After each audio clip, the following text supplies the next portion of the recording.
Olá, sejam bem-vindos a mais um ponto de referência. Cá estamos com mais um convidado. Hoje, Dom Rui Valério, é Bispo das Forças Armadas e das Forças de Segurança. É com ele que vamos estar à conversa nos próximos minutos e percebermos, afinal, quem é Rui Manuel Sousa Valério. Nasceu a 24 de dezembro de 1964, portanto, foi uma grande prenda para a mãe e para o pai, se calhar para o mundo. No Concelho de Orém, ingressou depois no noviciado Monfortino, já no ano de 1984, em Itália.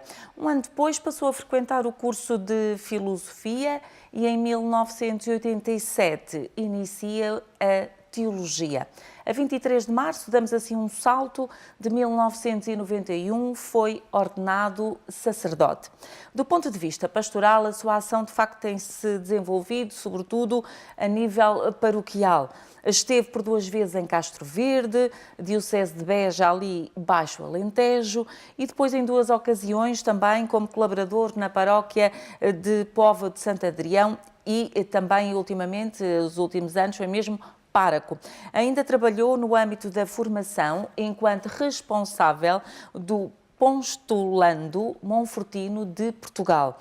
Ali entre 1992-94 e depois 2008-2011 foi capelão militar da Marinha, mais propriamente na Escola Naval. Um homem de armas.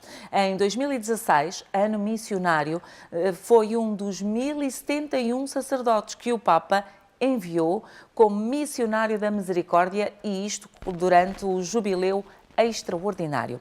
Depois, a 27 de outubro de 2018, o Papa Francisco nomeou-o precisamente então como Bispo das Forças Armadas e das Forças de Segurança de Portugal, sucedendo assim a Dom Manuel Linda.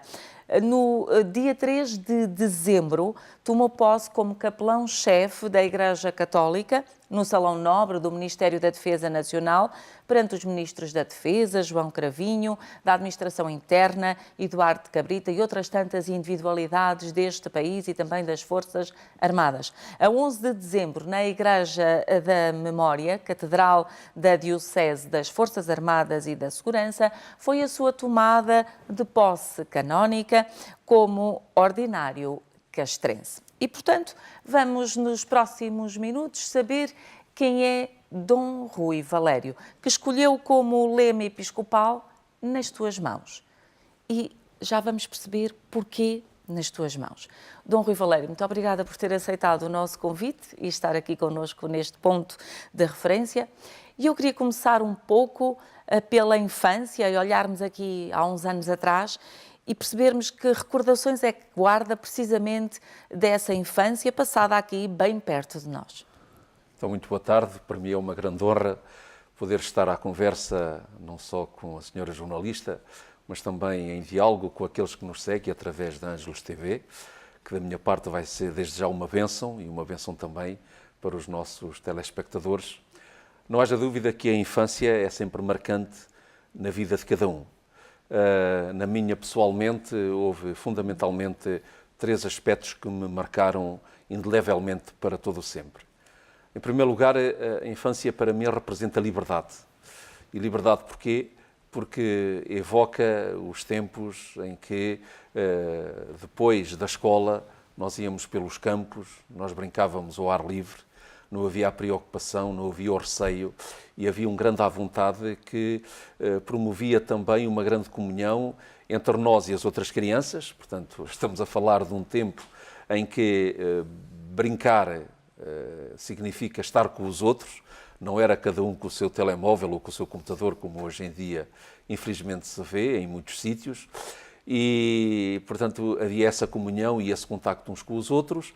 Havia também um contacto e uma comunhão muito profunda com a natureza, porque a maior parte das brincadeiras eram trepar árvores, eram jogar às escondidas e tudo aquilo punha a natureza ali pelo meio.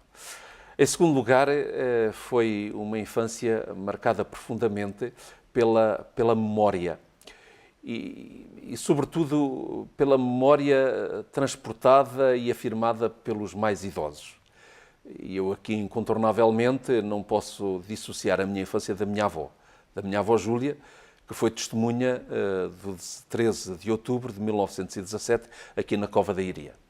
E tudo o que ela me transmitiu e toda a evangelização que ela me fez, toda a catequese que eu recebi, foi exatamente na senda de Nossa Senhora de Fátima. E de maneiras que a minha infância está muito povoada com esse afeto, com essa ternura da Mãe de Deus para comigo e para com o mundo. Em terceiro lugar, a minha infância foi também marcada, e de uma forma decisiva, por um acidente que eu tive na escola primária, tinha 7 anos na altura, e portanto, que num dia de inverno, em que, enfim, fizemos uma pequena fogueira em pleno mês de janeiro para afastarmos o frio, e sucede que essas chamas me atingiram e tomaram posse e conta aqui de mim, o que me obrigou, na sequência desse acidente, de permanecer alguns meses no então Hospital Universitário de Coimbra. Foi uma experiência muito marcante, porquê? Muito sinteticamente, portanto, eu entrei naquele hospital com o diagnóstico ou o prognóstico de que não voltaria a andar. E de maneiras que da parte dos médicos e da parte do corpo clínico houve todo o esforço, todo o empenho em pôr este rapazinho novamente em pé. Que idade tinha nessa Eu tinha altura? 7 anos. O que acontece é que muitas foram as tentativas, muitas foram as operações sofridas por esta perna esquerda e nenhuma delas resultava. Contemporaneamente, e portanto, à medida que tanto em mim como talvez nos meus pais se ia dissipando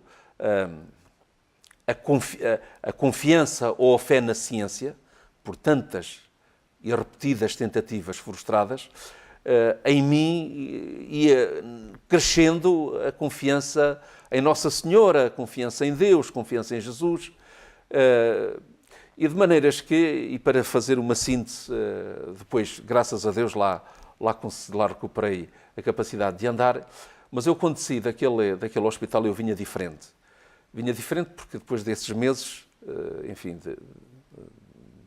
de isolamento quase, vinha mais maduro. Portanto, eu sentia que, embora fisicamente e psicologicamente, eu tinha 7 anos, mas eu acho que estava muito mais à frente, mas eu vinha diferente sobretudo porque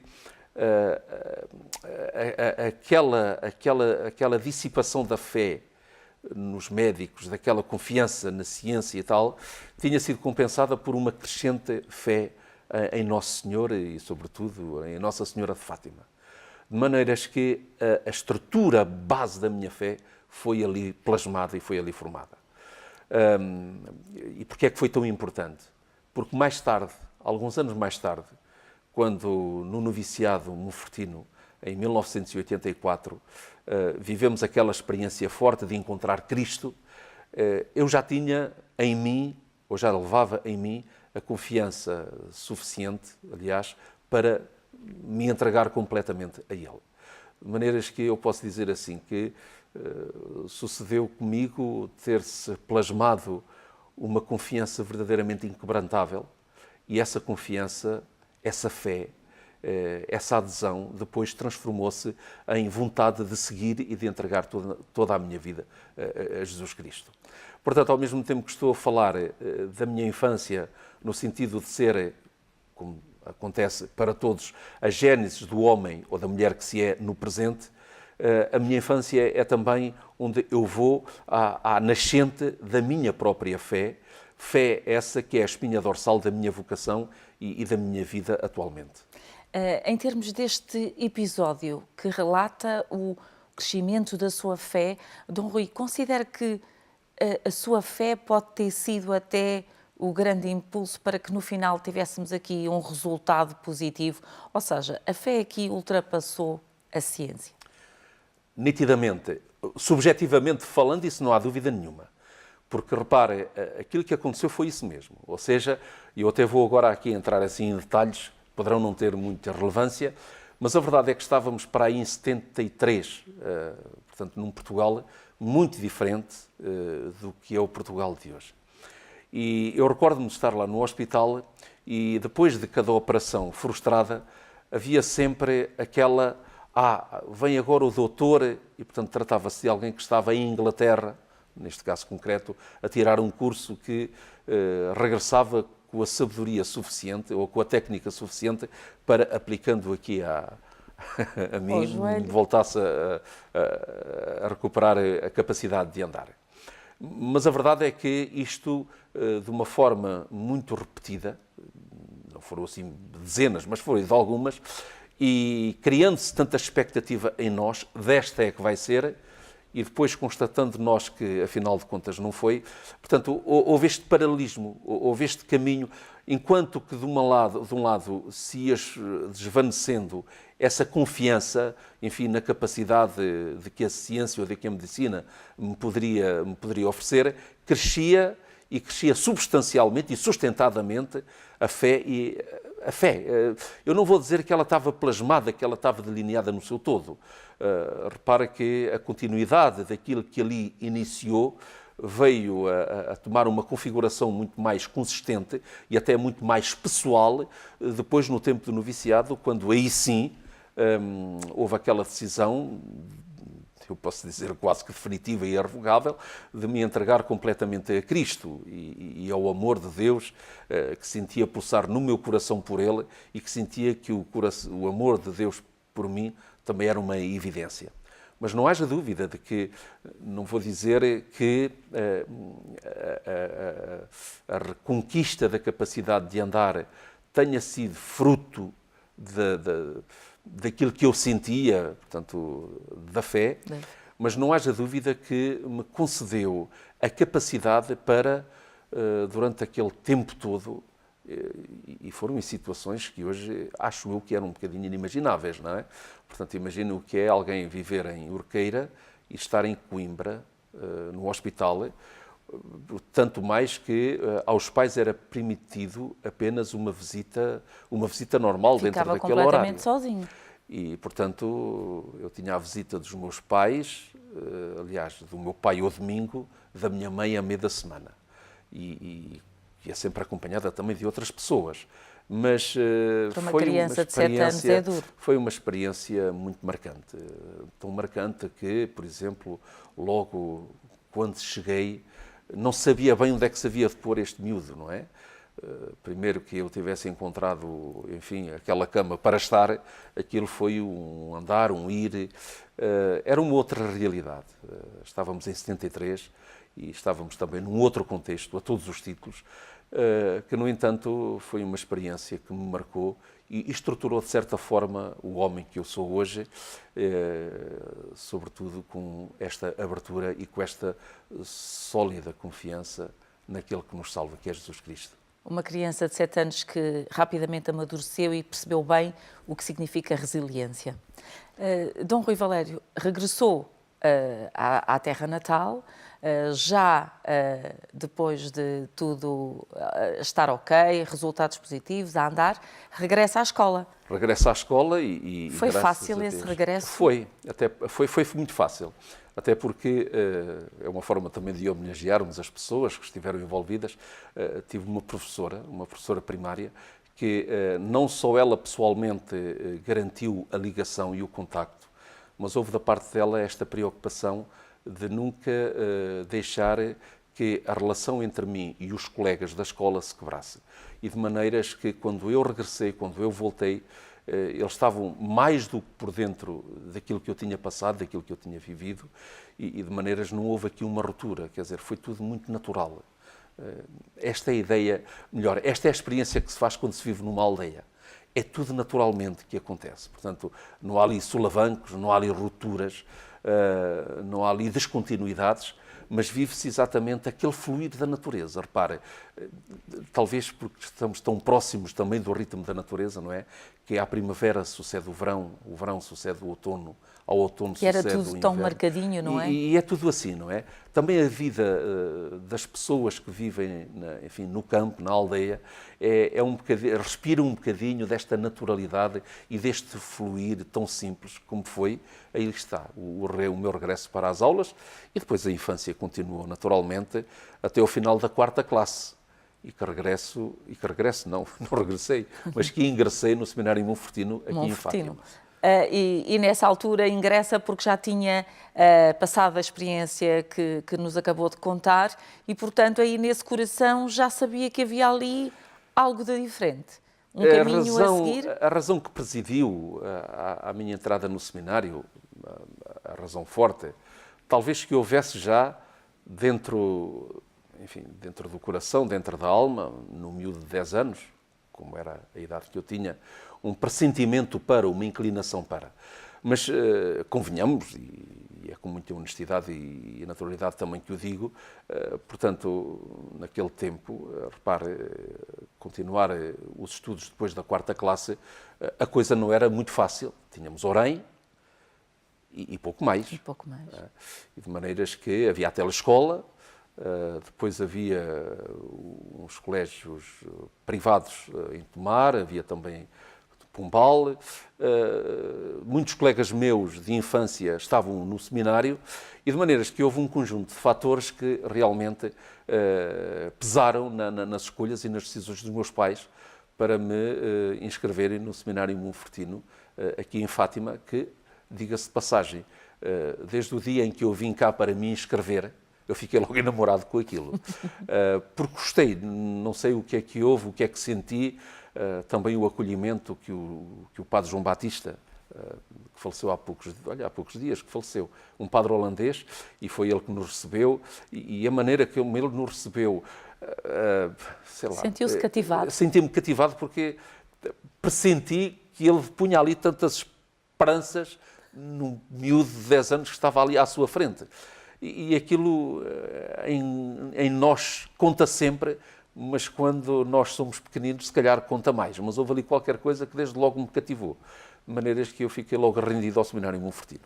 Olhando ainda para a infância, se olharmos para o pai e para a mãe, o que é que lhe fica, Dom Rui Valério, de cada um que acha que, quando hoje pensa, diz assim: eu sou isto pela minha mãe e sou aquilo pelo meu pai? Olha, vou começar pela minha mãe, primeiro as senhoras, não é? Em primeiro lugar, a dedicação absoluta e completa que ela versava à família e, nomeadamente, aos filhos.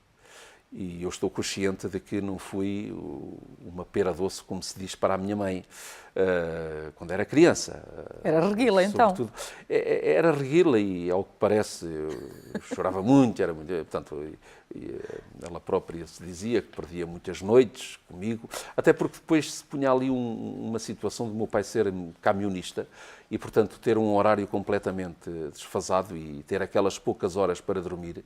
E quando eu estava lá com as birras, imagino o que é uma mãe a ter um filho que chora ao colo e um marido que quer repousar porque às 3 da manhã tem que pegar num caminhão para ir não sei para onde. Portanto, a ideia da minha mãe é, não haja dúvida, este amor incondicional, absoluto à família, e depois acho que também poderia dizer assim, uma grande capacidade como é que eu ia dizer, de suportar, não vou dizer de sofrimento porque é uma palavra se calhar forte demais, mas esta capacidade de suportar o peso por amor. Presidia, e preside ainda hoje, na alma daquela mulher Gracinda, este grande amor que suportava tudo o resto. Da parte do meu pai, antes de mais, uma dedicação ao trabalho, mas uma dedicação ao trabalho porque gostava daquilo que fazia. E de maneiras que eu do meu pai aprendi a conviver com um homem que era verdadeiramente feliz naquilo que fazia. E de maneiras que nunca o ouvia resmungar, nunca o ouvia criticar o trabalho, o emprego, e era camionista, de longo curso ainda por cima. Portanto, era um homem feliz, era um homem realizado.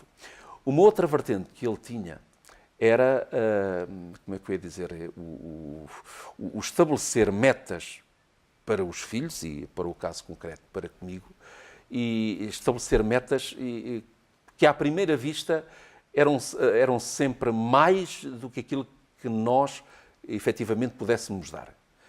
mas era uma maneira de ser. Portanto, aquela ideia do ser homem, aquela ideia do ser, portanto, ele estabelecia essas metas. Por outro lado, e ao mesmo tempo, ainda hoje, é um homem de grande leitura. Foi, curiosamente, uma outra coisa que eu aprendi dele. O meu pai é um apaixonado por leitura, ainda hoje. Com 78 anos, eu tenho que lhe transportar sempre carradas de revistas e disto e daquilo, que ele devora tudo aquilo que é letra, aquilo que é a palavra. E ele foi capaz de nos comunicar e transmitir esta paixão pela leitura e pelo saber. Talvez seja estes aspectos que eu, do pai e da mãe, hoje mais recordo, naturalmente não esquecendo aquele que depois foi estruturante, que foi a permanente ligação à fé. Há uma imagem que eu nunca mais esquecerei. Durante as férias, o meu pai levava-me muito com ele no caminhão, e, portanto, até que eu era pequenino, ia com ele e via. Mas depois, quando comecei a crescer, na medida do possível, ajudava e colaborava nas cargas e descargas. Mas há uma cena que eu nunca mais me vou esquecer. Eram aqueles 3 ou 4 minutos de oração que o meu pai fazia antes de se pôr a conduzir. Portanto, ele estava sempre ali e fazia o sinal da cruz e depois estava sempre 2 ou 3 minutos ali, não estaria a rezar o ofício das laudes, não é? Mas foi uma ideia que me marcou, sabe? E eu gostava tanto de o ver, sobretudo depois quando eu já era seminarista e mesmo como padre cheguei a acompanhar e aí já fazíamos a oração partilhada, não é?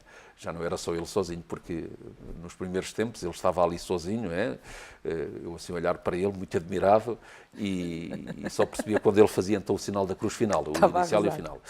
E isto foi uma marca que nos deixa, não é? Um homem que inicia e termina o seu dia de labor com a oração, com o pensamento em Deus.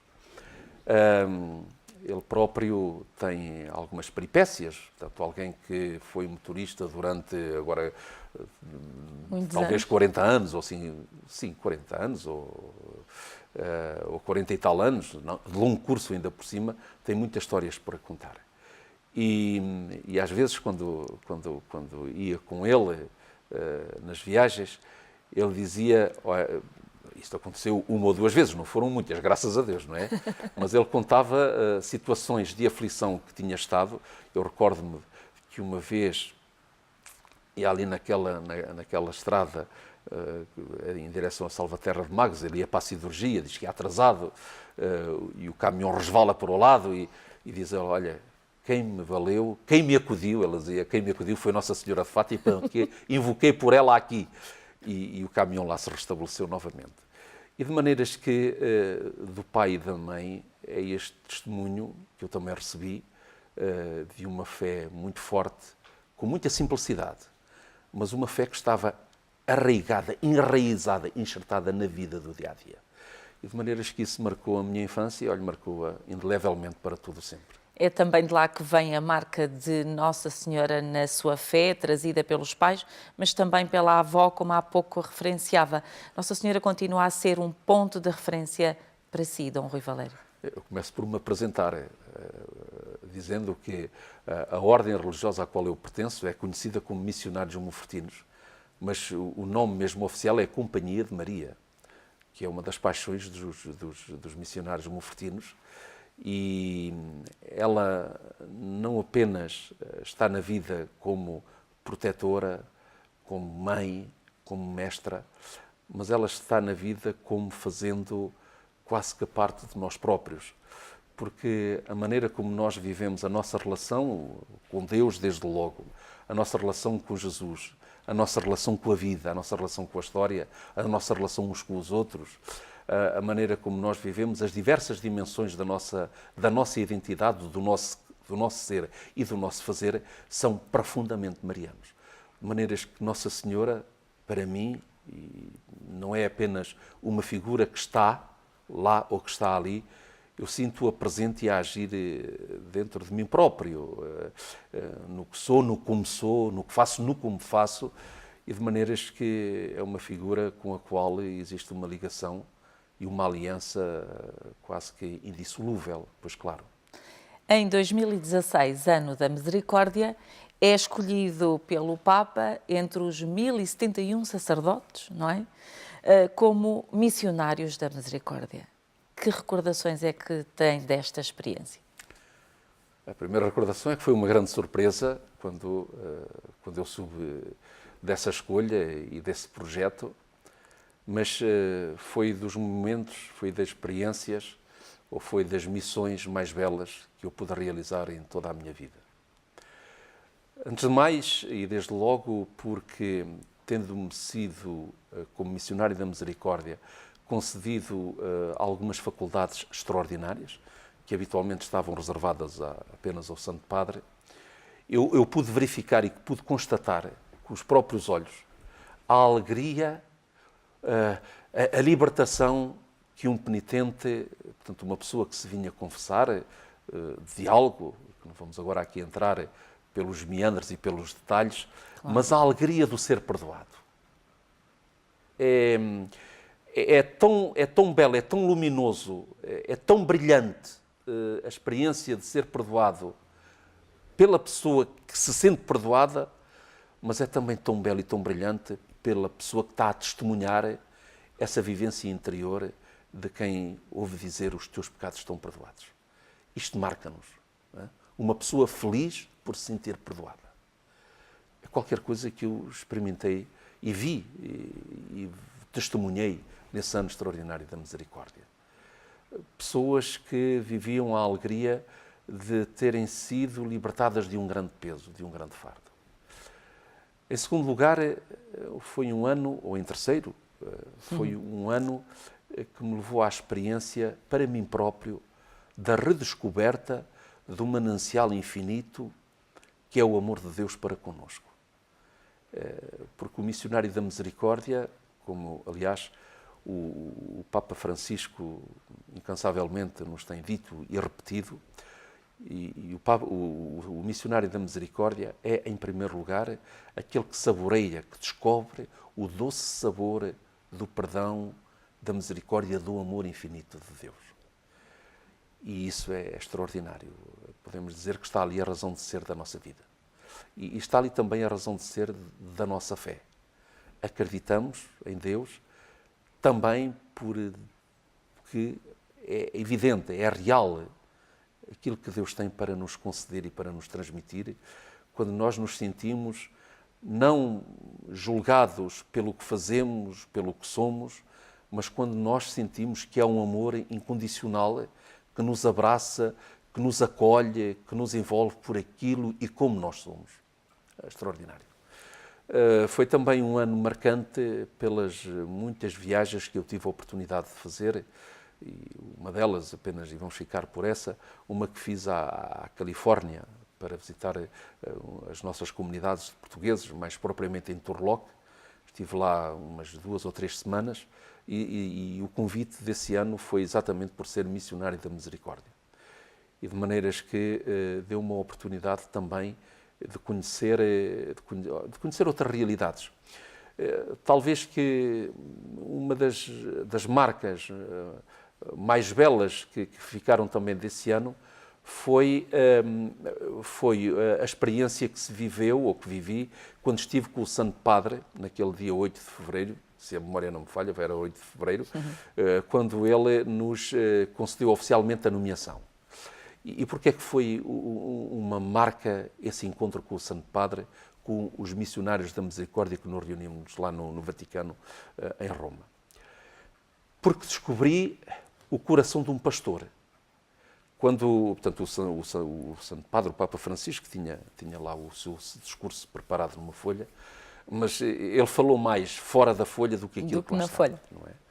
E quando ele se distanciava da folha, começava a falar o coração daquele homem. E o que é que eu vi? O que é que eu contemplava? Uma paixão pelo ser humano, um amor incondicional pela Igreja, uma vontade de acudir a quem sofre, uma vontade de conceder salvação a quem se sente perdido. Enfim, ele, por exemplo, quando nos dizia, quando nos interpelava, nunca deixem que alguém saia do confessionário sem nada. Quanto mais não seja uma bênção, um aperto de mão, Ele até dizia mais um abraço, uma coisa assim, não é? E de maneiras que descobríamos ali que por dentro, não é por detrás, é por dentro das palavras e dos gestos do Papa Francisco, existe ali um coração grande que está verdadeiramente decidido e está verdadeiramente, como é que eu ia dizer, voltado para libertar, para conceder a salvação, mas no concreto ao homem de hoje. E isso foi uma marca que me ficou também desse ano extraordinário da misericórdia. Uma misericórdia que deveria continuar sempre muito patente, mas que às vezes é esquecida, Dom Rui Valério. Ela, talvez porque a misericórdia, não haja dúvida que é um dom de Deus. Deus é misericordioso e nos concede a graça de usarmos de misericórdia para com os outros e para com a vida. Eu, no entanto, receio que hoje em dia, na cultura do homem forte, do homem não sei quê, a misericórdia esteja associada, por vezes, receio isso, a uma certa fraqueza. Quem sabe? Porque aquilo que são os valores transmitidos, até pelo tipo de filmes que vão passando nas nossas televisões, aquilo que são os valores e princípios promovidos pela nossa sociedade do light, do bem-parecer, é exatamente aquela de uma pessoa autónoma, autossuficiente e que, portanto, não só não necessita de ser perdoado, mas que se sente no direito de também não perdoar ninguém. Eu acho que o maior atentado à misericórdia é o individualismo desenfreado, em que sugere erradamente e fantasiosamente à pessoa uma ideia de autossuficiência que, portanto, e a misericórdia é tudo o contrário. Ou seja, nós somos perdoados e porque somos perdoados perdoamos uns aos outros. E, portanto, há aqui quase que uma catena, não é? De dar porque se recebeu e recebe-se dando-se cada vez mais. Agora, se nós vivemos, e desculpe ir outra vez para a sociedade em que nós estamos, uma sociedade altamente individualista, em que a pessoa vive sozinha consigo mesmo e quando não está sozinha consigo mesmo, está com o seu telemóvel, está com o seu computador. É difícil a dinâmica da misericórdia neste contexto. No entanto, não estaríamos a fazer justiça ao Papa Francisco se baixássemos os braços. E eu acho que mesmo nesta sociedade, que aliás é uma das outras facetas da era da técnica em que nós estamos, eu acho que é importante nós repetirmos que a misericórdia hoje é o que efetivamente nos pode salvar. Eu vou repetir. Hoje a misericórdia é o que efetivamente nos pode salvar. Porquê? Porque a humanidade, e sobretudo esta sociedade, esta parcela de humanidade que é a sociedade ocidental, e não só ocidental hoje em dia, podíamos dizer que isto é a sociedade global, está a caminhar a um ritmo em que, pela presença verdadeiramente envolvente, uma presença verdadeiramente quase que é universal da tecnologia, o ser humano tende a identificar-se e a confundir-se muito com os padrões da técnica. Ou seja, quando nós sabemos que a técnica tem como sua prioridade a eficiência, isso não se compagina muito com a realidade de que o homem às vezes está doente, de que o homem fraqueja, de que o homem tem altos e baixos, pode estar deprimido. Estas coisas tão humanas não se compaginam com a mentalidade técnica. Em tudo tem que ser eficiente, em tudo tem que ser o máximo rendimento com o menor uso de meios, com o menor esforço, em tudo tem que ser nos trinques. Ora, o ser humano não é e não pode ser isso é uma máquina, muito bem. Mas repare, a sociedade que nós estamos hoje a construir, ou melhor, que estamos a permitir que se construa, é uma sociedade feita à imagem dos padrões da técnica. E o ser humano, por vezes, é completamente posto de lado.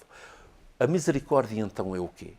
A misericórdia é a capacidade de olhar para o homem e dizer, tu, homem, na saúde ou na doença, na tempestade ou na bonança, na depressão ou na esperança, na alegria ou na tristeza, tu és sempre homem.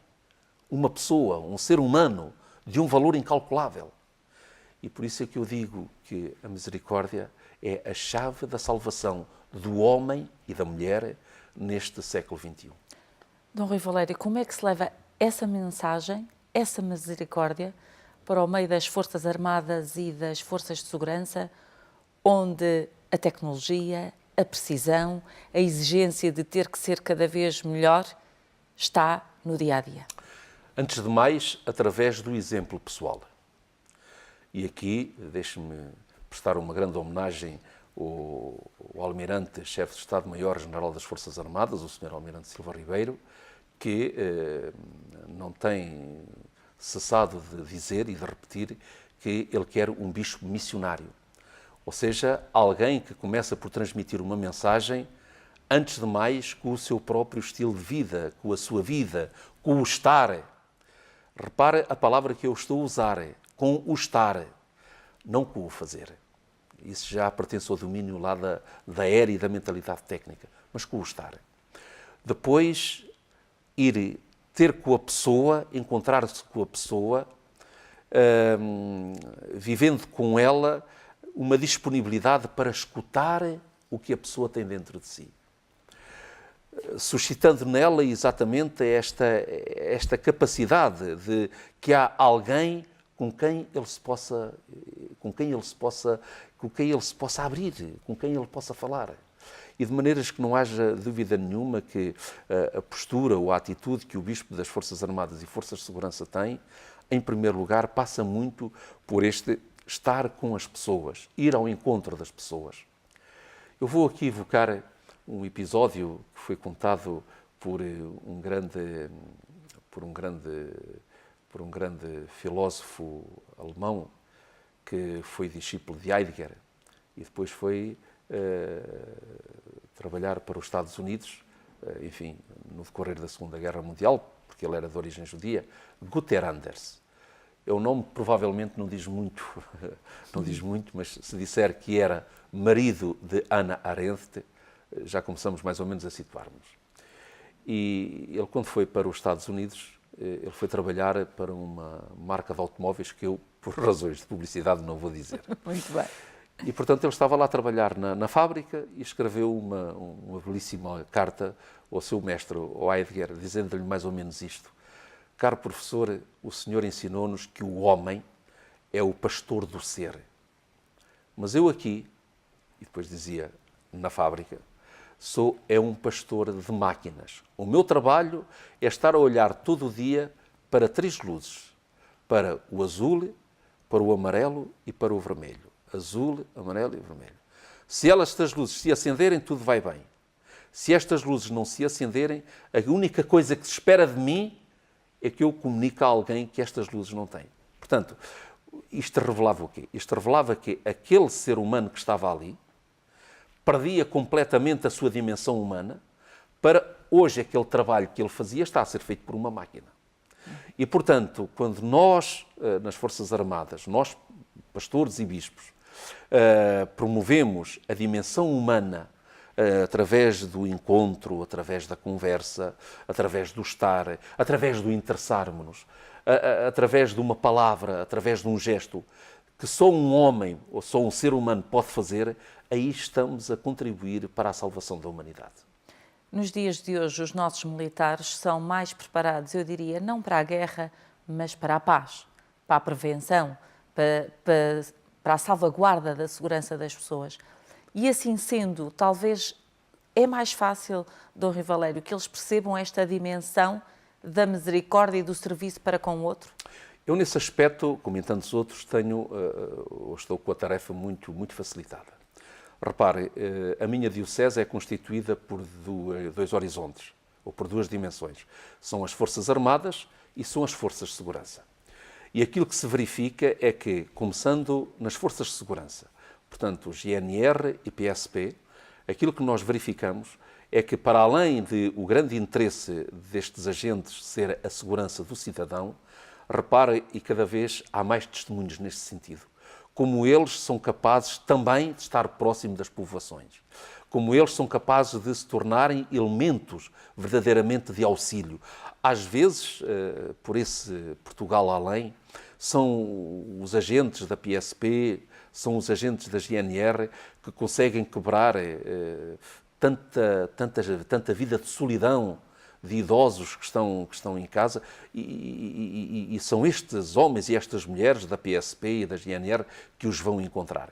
De maneiras que, dentro das forças de segurança, não haja dúvida de que existe esta marca de não apenas fazer o que está estabelecido pelos catrapázios aqui das nossas instituições, mas eles são capazes, e nós, cada dia, repito, estão a chegar testemunhos nesse sentido, são capazes de ir mais além, de fazer sentir humanidade uns com os outros. No caso das Forças Armadas, isso até resulta de uma experiência pessoal que eu tenho verificado e constatado. Repare que não haja dúvida que as Forças Armadas, os nossos militares, são agentes e são arautos de paz. É paz que eles promovem e é paz que eles querem alcançar. E, portanto, além disso, e juntamente com isso, eles tornam-se fatores de promoção, de dignidade, de bem-estar das povoações. Eu vou-lhe dar o exemplo muito concreto. Os militares que atualmente estão, mas poderia falar, isto que vou dizer, dos militares que estão a operar em cenários internacionais, eu podia hoje dizer dos militares que estão a realizar a sua missão aqui no país, em que conjugam e juntam à sua ação estritamente militar muitas outras, naquelas de oferecer apoio no âmbito da saúde, no âmbito da educação. Por exemplo, posso lhe dizer que os nossos contingentes, todos eles, que atualmente estão estacionados em cenários internacionais, além de cumprirem o seu dever e aquela missão de defender a paz, eles promovem também coisas como ensinam a ler, há medicamentos que eles levam, os nossos médicos e enfermeiros que ali estão presentes, eles próprios fazem consultas de pessoas locais, de maneiras que há toda uma humanização que está a ser promovida pelas Forças Armadas, como pelas Forças de Segurança, e, além do mais, são pessoas que garantem uma credibilidade e uma confiança naqueles lugares e naquelas terras onde eles estão estacionados. Pense, por exemplo, no caso daquele contingente que nós temos em São Tomé e Príncipe. Para além de garantir, não haja dúvida, a segurança, estão ali também, por exemplo, para serem fatores de promoção da própria economia local, porque os turistas, verificando que há ali uma força de militares que garante a segurança, o turista vai mais tranquilamente. O homem, por exemplo, aqui no caso de São Tomé, o homem pescador que está para ir para o mar, se vê que há ali um navio de militares portugueses, é com muito mais sentido de segurança que vai para o mar e às vezes em pequenas pirogas aventura-se algumas milhas até da costa. Portanto, veja como as nossas Forças Armadas e as nossas Forças de Segurança são, no contexto nacional atual, um elemento de humanização. Esteve recentemente, nos últimos dias, aliás, precisamente em São Tomé, a visitar esses militares portugueses. Como é que sentiu por lá o ânimo das nossas forças militarizadas? O ânimo das nossas forças militares está muito em alta, não é bastante, está muito em alta, mas incontornavelmente. E porquê? Porque estão investidos de uma consciência de que o que estão a fazer é para o bem de uma povoação. Eles estão a colaborar para o crescimento e para o despertar de um país, que é São Tomé e Príncipe. E de maneiras que eles colocam, como sabe, a sua missão, nomeadamente em 3 vertentes. Portanto, a primeira é aquela da segurança marítima, que a garantem. Em segundo lugar, é aquela de estar a contribuir dessa forma também para um desenvolvimento económico. E em terceiro lugar, eles desenvolvem muito ali ações de formação.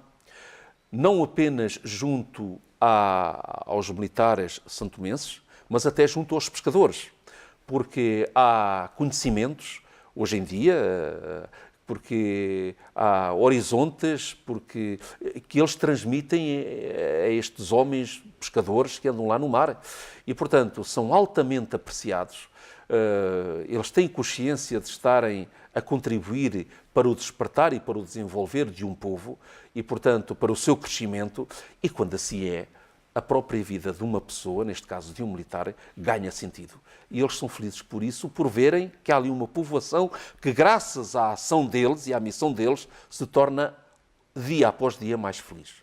O almirante pediu-lhe que fosse um bispo missionário que, acima de tudo, transpusesse para o ordinariado castrense este espírito missionário monfortino. Agora esteve em São Tomé e Príncipe, em fevereiro, vai novamente fora de portas conhecer aquilo que está as nossas forças militares a fazer, nomeadamente na República Centro-Africana, cujas últimas notícias não têm sido muito agradáveis. Como é que se leva ânimo e, acima de tudo, o que falámos anteriormente, misericórdia para estes militares? É um cenário bastante complexo, segundo as notícias que nos chegam. E, no entanto, também me chegam notícias de que são homens e mulheres ali estacionados com um alto sentido de responsabilidade, com um elevado sentido do bem que estão a efetuar, porque é graças aos nossos militares que algumas povoações estão a ser protegidas e estão a ser defendidas. E, portanto, quando assim é, o ânimo está sempre em alto.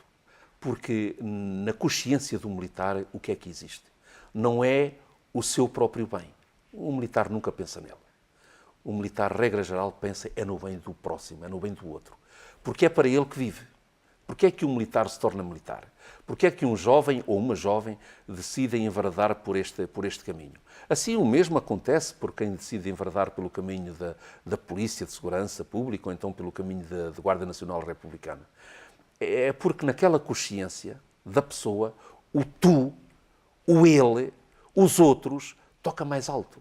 E, portanto, mesmo nestes cenários mais extremos, como é o caso da República Centro-Africana, mas poderíamos dizer também do Afeganistão, poderíamos dizer também do Iraque e de outros cenários, e mesmo quem está a operar aqui em território nacional, o facto de ver que com a sua missão há pessoas que estão melhores, há pessoas que estão protegidas, há pessoas que têm garantidas determinadas bênçãos, então isso é suficiente para que o militar se sinta bem. E de maneiras que é o constatar que os outros estão bem que lhe transmite também esta força. A minha visita, portanto, tem também este significado de uma proximidade, mas não só.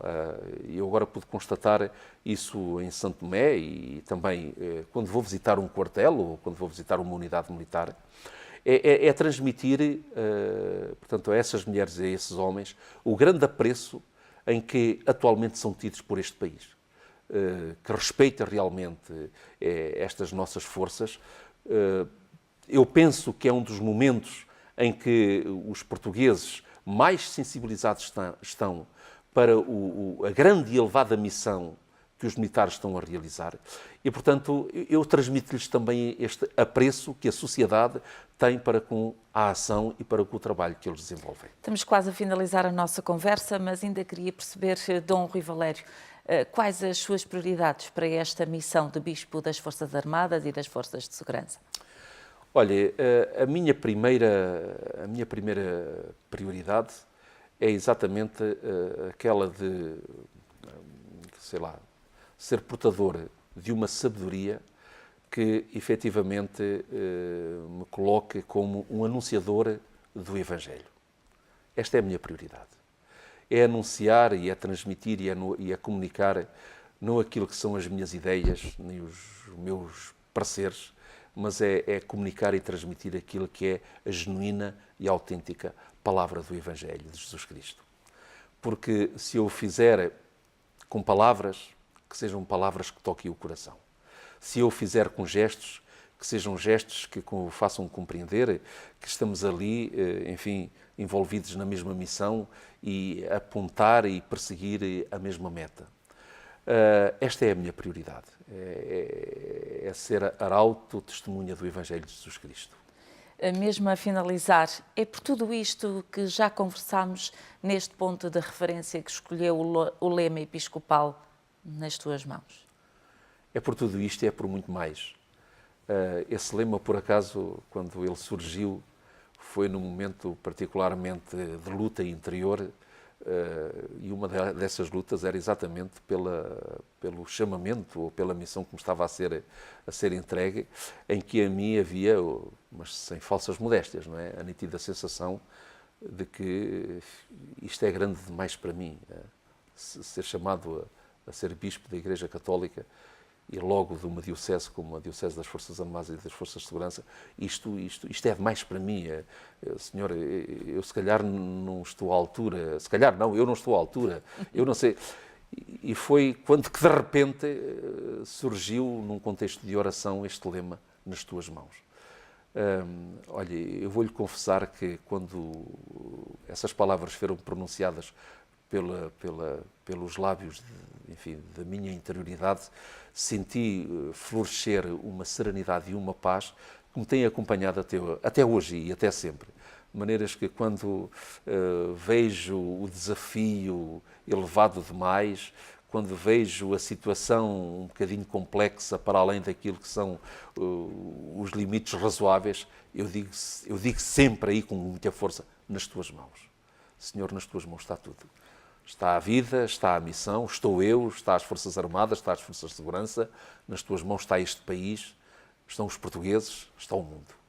Para terminar, peço-lhe uma mensagem final, não só para aquilo que é a sua diocese, mas também para todos os portugueses. A minha mensagem final é em consonância com o ano que estamos a viver, que é o ano missionário. Recordo-me e partilho convosco esta palavra, ide. Jesus, ide pelo mundo além. Ide a anunciar. Ide e levai a boa nova. Mas eu faço ênfase aí, essa palavra pequenina só, ide. Saí de vós. Ide ao encontro dos outros. Entremos na vida uns dos outros. Façamos nossas as preocupações dos outros. Partilhemos com os outros as suas alegrias e as suas esperanças. Mas isso só é possível quando existe esta atitude do ide. Esta é a minha mensagem. Dom Rui Valério, muito obrigada por ter vindo a este ponto de referência. É assim que chegamos então ao final. Estivemos a conhecer melhor aquele que é o Bispo das Forças Armadas e das Forças de Segurança, Dom Rui Valério. E termino também exatamente apanhando esta ideia e esta mensagem de Dom Rui Valério. Ide por esse mundo fora e levai esta boa nova do Evangelho. Fique bem, até o próximo ponto de referência.